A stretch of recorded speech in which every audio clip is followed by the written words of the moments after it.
Taylor Elwood here, and today I thought I would talk about an exploration of magic that involves focusing on the idea that more effort equals better results.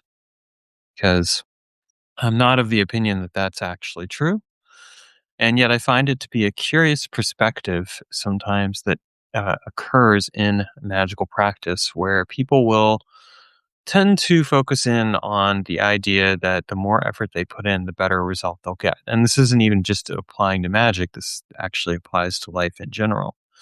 I've always found this to be a particularly curious belief, and yet it's one that is very evident to me.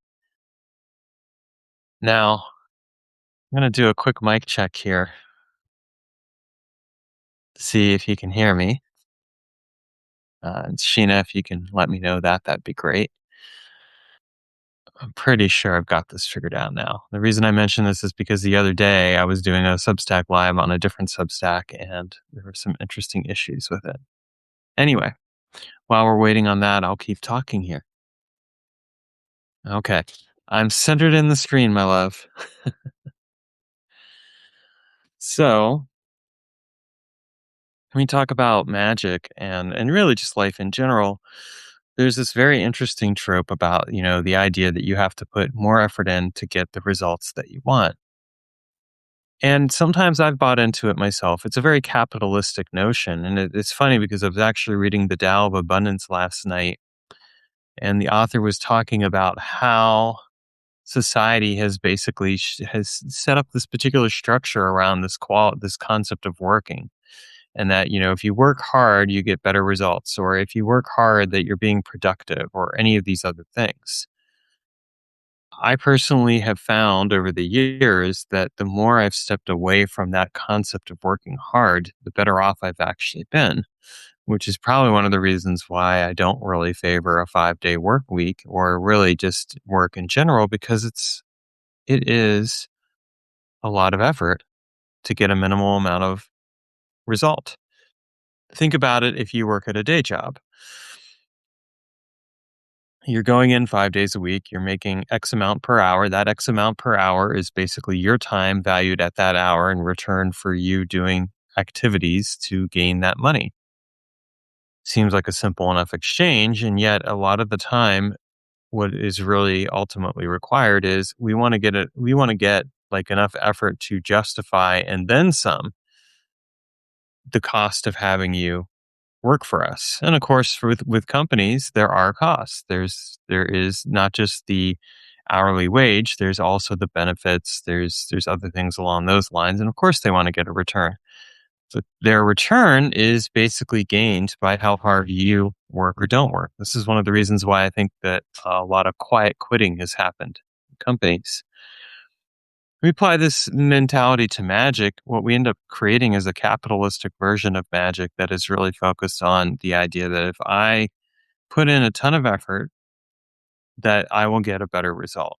And think about it this way, like, okay, take your average ceremonial magic book, and you'll typically see that there's a fair amount of effort involved in putting together a ritual. You're picking out the right time of day, you're picking out the right tools, even the right regalia, what you wear, things along those lines. Plus, you're putting all the effort into memorize the words. It's a lot of effort, and I know this because I used to do this way back in my uh, late teenage years, early 20s. I put a lot of effort into magical work because to me it was like, okay, that's how it's supposed to be done. That's what we're going to do. Along the way, though, um, I started to really think about whether or not it was something I really wanted to put that much level of effort into. Um, okay. Well, also, welcome, Lucio. Of course, Sheena. Wonderfully to have you here. Aiden, and then Noctua. Noctua, you asked the Tao. The Tao of Abundance is the name of the book. So, what's really important here is that at a certain point in time, we look at how much effort we're putting into a given activity and we ask ourselves, is this really what we want to be doing? One of the things that one of the practices or systems of magic that I developed many years ago is a system called low effort magic. The concept of low effort magic is basically this, that instead of putting a ton of effort into getting a result, you actually look at how you can put the least amount of effort in to get the maximum amount of return. And when I shared this recently, it was interesting. I did have a response. Well, it was like kind of like, well, low effort equals the least amount of result or something like that was what someone commented. But what I actually found is that no, low effort can actually mean a better result because you're not exhausting yourself in the process of doing your magical work in order to get a specific outcome. Instead, what you're doing is you're looking at what you are already doing to bring that into what you're already doing to bring that in without having to necessarily go and do an elaborate ritual in the process. So when I think about a result, I think it's really important to recognize like that the result is something that we are building into our lives in a very purposeful way. And that purposeful way can include defining what the result is and then asking ourselves, what is it that I'm already doing to bring that result into fruition into my life? If we understand what it is that we're already doing to bring that result into fruition into our lives, then we can make an informed choice about what else we want to do to help accomplish that result. If, on the other hand, we're starting from scratch, then yeah, we may need to put some effort in, and that makes sense. There's a lot of things that are worth exploring in that vein. Take what you're already doing and ask yourself how this applies and fits into what it is you're trying to accomplish. It can actually make it easier. And I'll use an example. I'll use an example from work. Um, I have a day job at this point in time, and in the day job, one of the things that I've kind of been doing is as I've gotten acclimated to the job, I've been asking myself, how can I work more efficiently and effectively with the least amount of effort involved on my end? And it's as always a really good question because what it ends up doing is it changes and streamlines the process of work.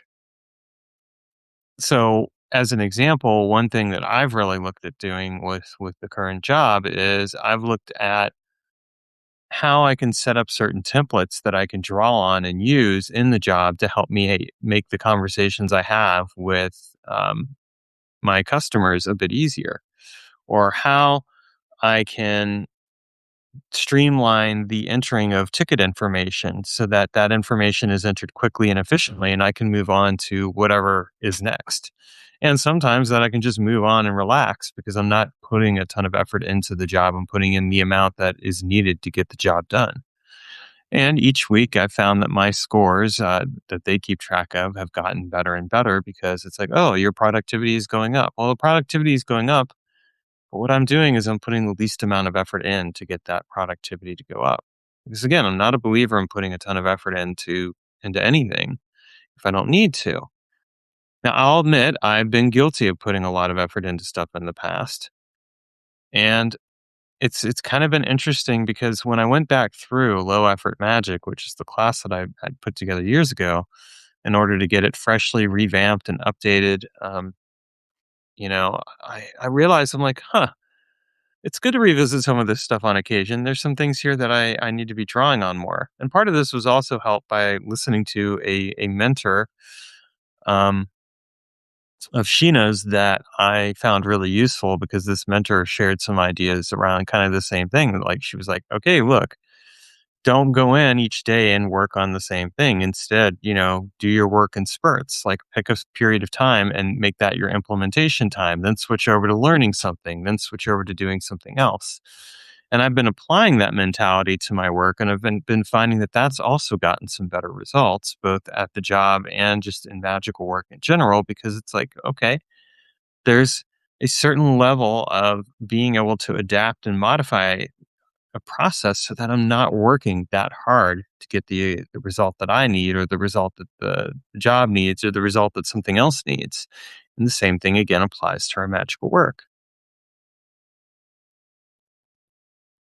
Now, before I continue on with this, I want to mention that on Thursday evening, Sheena and I are going to be doing a alchemy lab presentation. If you are a supporting member of Magical Experiments, i.e., a paid subscriber, you'll get access to that.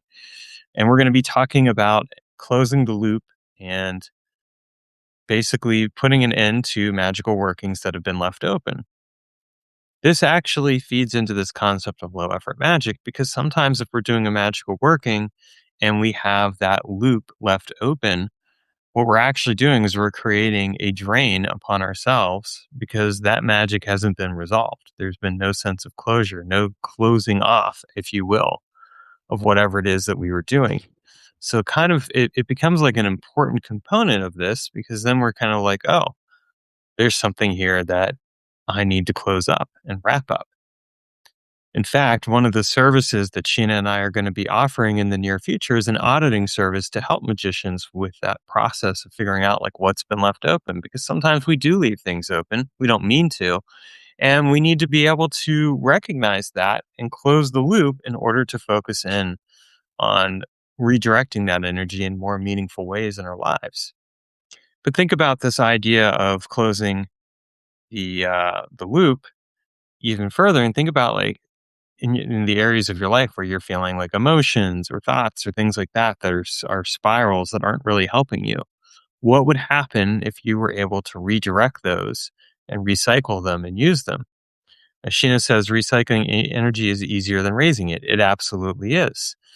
One of the most important things that we can do is actually recognize the importance of recycling our energy instead of continually raising energy.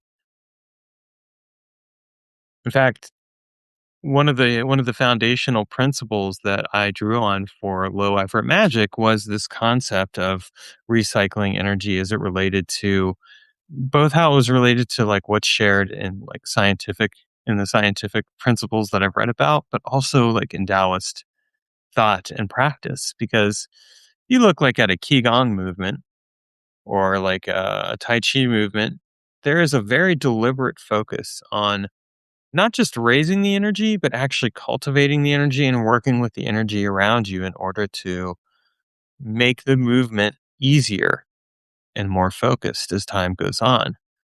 You might put a lot of effort into the movement at first, but as you continue to move, you generate this seamless experience and quality because it becomes smoother and smoother and smoother and more focused. And this can be a really good way to look at things. So I'm going to continue on the video here, but I'm going to pop the link into here and I'll put it in the show notes too for the low effort magic class. I recently revamped it and set it up. And if you're curious, you can go check it out. When we look at this concept of results and like how to go about getting results, I think one of the most important things that we can ultimately recognize is that a result in and of itself is something that can also be recycled in magical work. The achievement of the result is an accomplishment that opens the field of possibilities up. The result isn't just an endpoint. It's a point that brings out things that new opportunities, new considerations. Part of closing the loop with the result is that you don't want to keep it open to the past. You don't want to keep it open in a way that's kind of having you continually going back to what was. You want to be able to move forward. But the result does open up possibilities that can be worked with and explored. When I do a magical working and the result comes in, one of the questions I always ask myself is, what is it that I would like to explore with this magical working that's going to help me get to a new possibility? What are the consequences of achieving this result, even? And how can I take those consequences and work with them? How can I take the impact of the result and make it part of my magical working, make it part of what I'm doing and moving forward. Low effort magic isn't even just a practice of like, how can I apply the least amount of effort in the moment? It's how can I apply the least amount of effort moving forward with my magical work? Because if I can apply the least amount of effort in general to my magical work or just in general to life, that's going to make things easier.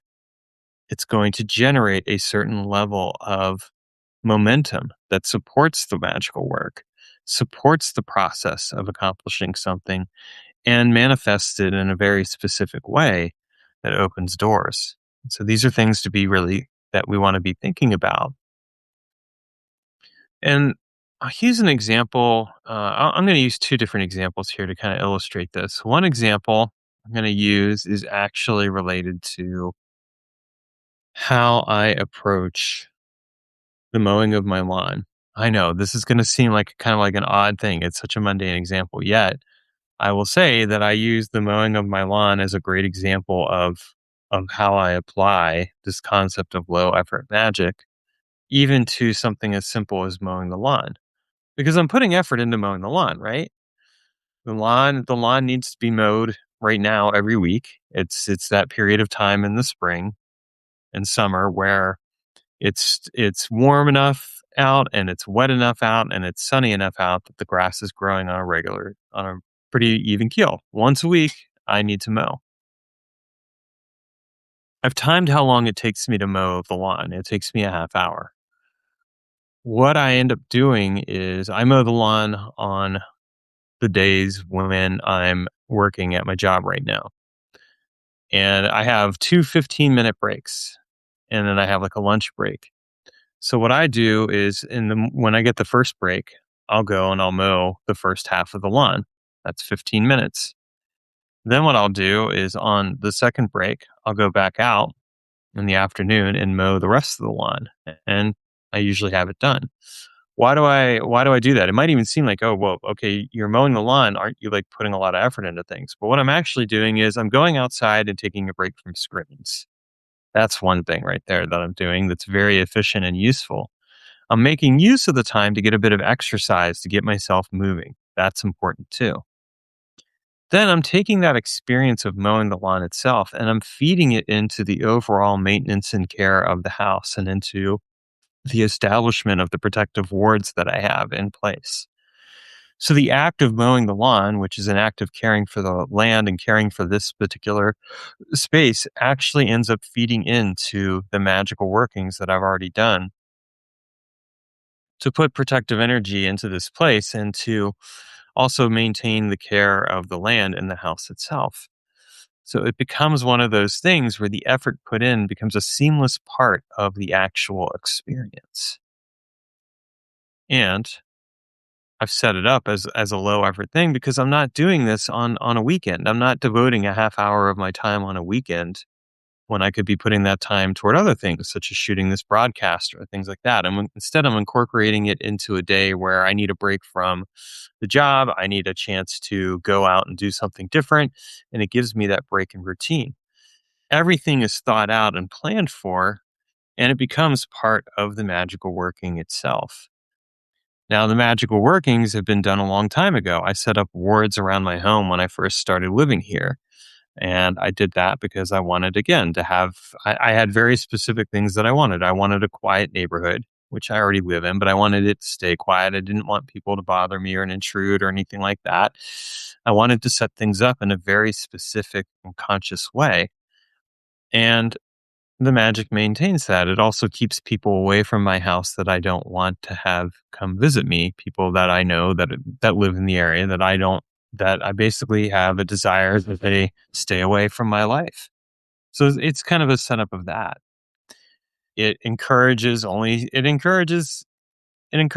certain people visiting, people that are friends, people that are loved ones that are welcome. But anyone else, it just kind of filters them all out. Keeps things very simple and clean. So that's one example. And I use the mowing of the lawn as a part of that effort. The other example I'm going to use is the concept of byproduct. If you're not familiar with byproduct, basically heat is an example of byproduct. In your furnace, when you if you have a furnace, whatever mechanism is being used in order to generate heat, it's burning fuel. The burning of that fuel is producing the heat. The heat itself is a byproduct of the fuel. So there's effort going into converting the heat, creating the heat. The heat itself is considered a byproduct because it's basically energy that is escaped from that process. We might even consider it a waste of that energy. But in fact, we can utilize that energy if we want to in a very specific way. So one of the ways that I like to do that is I have it set up in my house where the heat that comes out into my house ends up actually activating the magical sigils in my home for creating a space of comfort and ease and flow of energy. Heat becomes part of that process. It also inspires creativity and other thought processes and things along those lines. I take this concept of low effort magic quite seriously because it's like how can we take what we have already going on around us and turn it into something that feeds into and becomes part of our magical work? That is the essential essence of the question. This is how we create a sense of momentum in our magical work. It's how we make a sense of taking something that we have and turning it into a source that automatically feeds into the magical work that we do. And it doesn't always have to be something that's related even. It can just be simply a matter of converting something that's already there in the environment into a fuel source or into a mechanism of empowerment that fuels the magical work and the running and experience of our lives. Now, if any of you have any questions or comments about what I've shared, feel free to drop them here. Um, and of course, I'll also point you to the class link that I shared if you're curious to learn more about low effort magic. I put together a workbook in it. I've also kind of refreshed the material for it so that it shows you how to apply this concept of low effort magic to your magical practice in a way that can be meaningful and helpful to you and help you get the results that you're looking for. And I will say this: low effort doesn't mean no effort. There is still some effort involved. One of the things that I think is important to recognize is that sometimes the effort is upfront. It can feel like you can set something up and it can take a lot of effort initially. And it can be like, well, how is that low effort magic then? Or how is that low effort period for anything? And the answer to that is the initial effort is that's involved is an investment, and it can be a lot of work. But once you've put that investment in and you've put up the proper systems and processes in place, that's when it becomes a low effort. You have to put less work into it because you've set everything up in a way that supports and maintains the ongoing effort, the ongoing process, and makes it less and less and less and less.